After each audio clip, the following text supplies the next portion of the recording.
આ શેઠની, આ વણિકની બુદ્ધિ. ખબર ન પડે ક્યારે.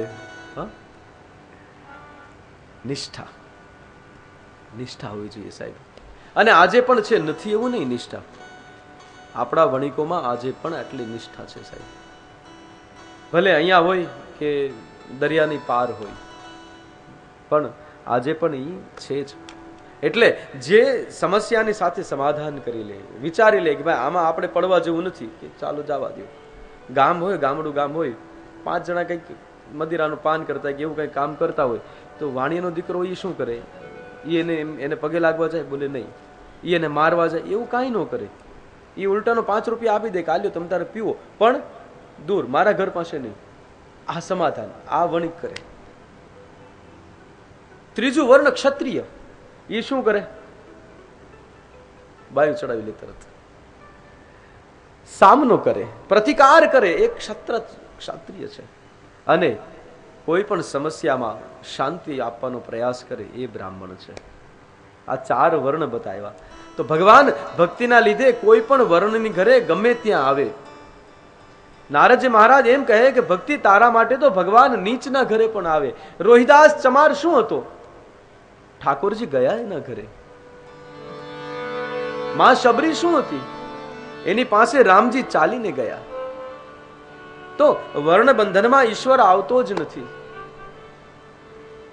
કાલ સવારની ઘટના સાહેબ, આપણા જ વણિકમાં હું તમે જેને શીર મોર કરીએ, કોઈ વર્ણમાં ઈશ્વર ક્યારેય બંધાયો જ નથી સાહેબ. વર્ણ ભેદમાં માને એ તો ઈશ્વર જ નહીં. જ્યાં એક નીચલી પાયરી પર બેસેલા ભક્તોની ઘરે ભગવાન આવે, તો આપણો કાલ સવારની ઘટના બિલખાનો શેઠ સગાળશા, એની ઘરે પણ શ્રીહરિ આવે. હા,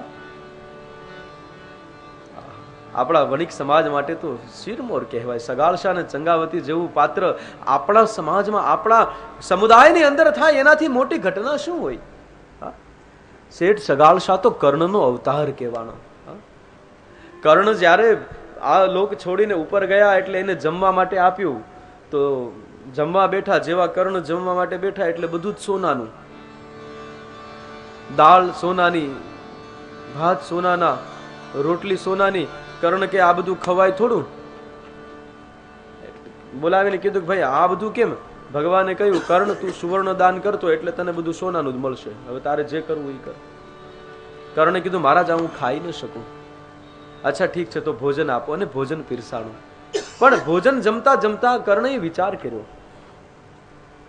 કે જો મેં ફક્ત સુવર્ણદાન કર્યું હોય તો મને આજે ભોજન કેમ પ્રાપ્ત થયું? એને પાછો પ્રશ્ન કર્યો, તો મને જમવાનું આપ્યું કેમ? તો કે તને આંગળી ચીધિયાનું પૂન છે હજી. કયું? તો કે તારા પાસે, કર્ણની પાસે એક શુદ્ધાતુર માણસ આવ્યો હતો. આવીને કીધું કે મહારાજ મારે કંઈ ખાવું છે. ખાવાનું નથી, સોનું લઈ જા. તો સોનું નથી જોતું, જમવું છે. એ કે જા, ત્યાં ભીમનું 12મું થાય છે, ત્યાં જમી લે. એ બતાવ્યું હતું, એ પુણ્યને લીધે કર્ણને સ્વર્ગમાં જમવાનું મળ્યું. અને કર્ણએ શ્રી હરિને 2 હાથ જોડીને કહ્યું કે નાથ, જો અન્નદાનમાં એટલું મોટું પુણ્ય હોય તો મને એક જન્મ આપો, મારે અન્નદાન કરવું છે. અને પછી ઠાકોરજી એને જન્મ આપ્યો બિલખાની ધરતીમાં શેઠ સગાળશા બનાવીને.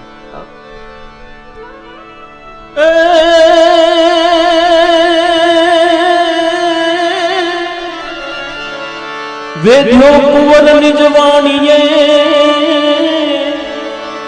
અને હાથે છતાં મુખડું હસે,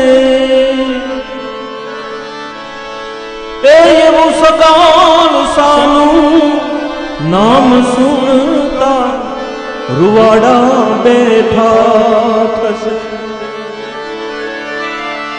અને શીશ ખાંડ્યું ખાંડીએ હરખીને હુલાસમાં,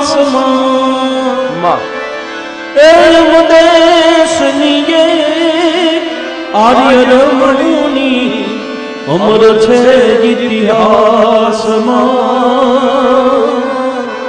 અરે રે જુઓ અમર છે ઇતિહાસમાં. એ જ કર્ણ બિલખાની ધરતી ઉપર શેઠ સગાળશા બનીને આવ્યો. અને સાથે પત્ની ચંગાવતી. પણ ચંગાવતી જુઓ, માનો સ્વયં જગદંબાનો અવતાર માં ચંગાવતી. અને ઘરે 5 વર્ષનો દીકરો છે. બધાને એવો નિયમ, એવો વ્રત કે એક અતિથિને જમાડ્યા પછી જ ભોજન કરવું, એ સિવાય અન્નનો દાણો ન લેવો. ચંગાવતી અને સગાળશાનું તપ એટલું વધ્યું કે એકવાર શ્રી હરિને એમ થયું કે ચાલ હું પરીક્ષા લઉં. દ્વારિકાધીશને એમ થયું પરીક્ષા લઉં. જો સાહેબ મારો ને તમારો દીકરો 10માં નપાસ થતો હોય ને તો આપણે 5-25,000 આપીને પાસ કરાવી શકીએ, પણ જ્યારે ઈશ્વર પરીક્ષા લે ને ત્યારે કોક જ પાસ થઈ શકે, બધાનું કામ નથી. ઈશ્વરે પરીક્ષા લેવાનું નક્કી કર્યું ને પછી તો દિવસો પર દિવસો જવા લાગ્યા. અહીંયા ચંગાવતી અને સગાળશાને કોઈ અતિથિ મળતું નથી અને રોજના રોજ ઉપવાસ થઈ રહ્યા છે. 1 દિવસ 2 દિવસ 5 દિવસ 7 દિવસ ચોમાસાનો સમય છે, 2 કાંઠે નદીઓ વહે છે, કોઈ ગામમાં અતિથિ આવતું નથી. સગાળશા કે ચંગાવતી ભોજન કરી શકતા. અરે સગાળશા ને ચંગાવતી તો શું, પણ 5 વર્ષનો દીકરો ચેલૈયો પણ ભોજન નથી કરતો. કેમ? તો કે જ્યાં સુધી અતિથિ ન મળે ને અમે એને જમાડી ન દઈએ ત્યાં સુધી અમે ભોજન કેમ કરીએ સાહેબ? 8 દિવસના ઉપવાસ પછી કોઈ આવી અને સગાળશાને કહ્યું, સગાળશા શું? તો કે નદીના પેલે કાંઠે કોઈ સંત આવ્યા છે, કોઈ સાધુ આવ્યા છે. સગાળશા અને ચંગાવતીને થયું કે અરે નાથ બહુ કૃપા કરી. કેમ? તો કે અમારા માટે નહીં પણ 5 વર્ષનો દીકરો 8 દિવસથી ભૂખ્યો છે, જો હજી 2 દિવસ ભૂખ્યો રહે ને તો એના પ્રાણ જતા રહે. ચંગાવતી અને સગાળશા દોડીને ગયા. નદીના પેલે પાર જઈને જોવે ત્યાં તો એક તૂટલ ફૂટલ સાધુ પડેલો હતો. વૈકુંઠનાથે જઈ વિચાર્યું કે કરું કસોટી જઈ. આવી બિરાજા બિલખા પાદર, આવી બિરાજા બિલખા પાદર. કાળજે કઠણ થઈ સાધુ બન્યા રક્ત પીતવાળા. દયા સિંધુ દ્વારિકા સાધુ બન્યા રક્ત પીતવાળા. દયા સિંધુ દ્વારિકા. દ્વારિકાનાથ બીજું કોઈ નહીં પણ એક રક્ત પીતિયા સાધુનું સ્વરૂપ ધારણ કરીને આવીને પડ્યા. રક્તપીતિયા એટલે તમે જોયા હશે ક્યાં? રક્તપિત્તનો રોગ એવો છે ને, તમે આમાં હાથમાં હાથ પકડો ને તો ચામડી હાથમાં આવે, હાથ નો આવે. ચંગાવતીને સગાળશાએ જોયું તો આહા, જેને શરીરમાં રૂવાડે રૂવાડે રક્તપિત્ત ફેલાયેલો એવો સાધુ તૂટલ ફૂટલ.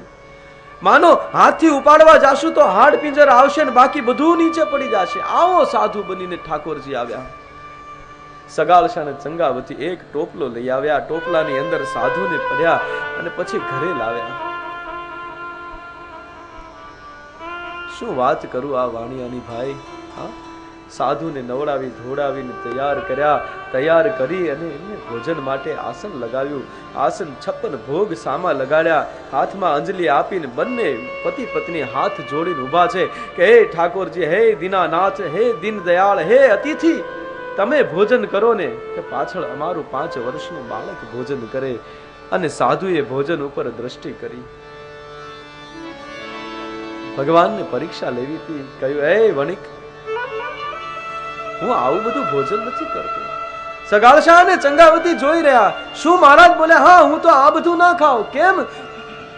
તો કે અમે અઘોરી માંસાહારી અન્નનો નહીં આધાર. હું તો અઘોર પંથનો સાધુ છું. હું કઈ આવું બધું ઘાસ ફૂસ થોડો ખાઉં. મારે તો માટી જોઈએ ખાવા માટે, માંસ જોઈએ. સગાળશા ધ્રુજી ગયા. અરે હું વણિકનો દીકરો. હા, અરે મહારાજ, હું માંસ ક્યાંથી લાવું? વિચાર તો કરો. સગાળશા જેવો શેઠનો દીકરો હાથમાં બજારમાં માંસનો ડબ્બો લઈને નીકળે, લાગે કેવું? હા,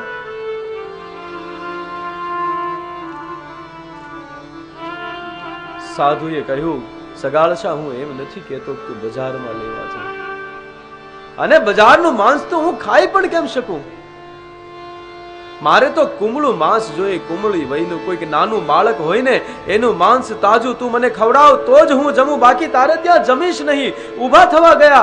ચંગાવતીને સગાળશાએ હાથ પકડી લીધો.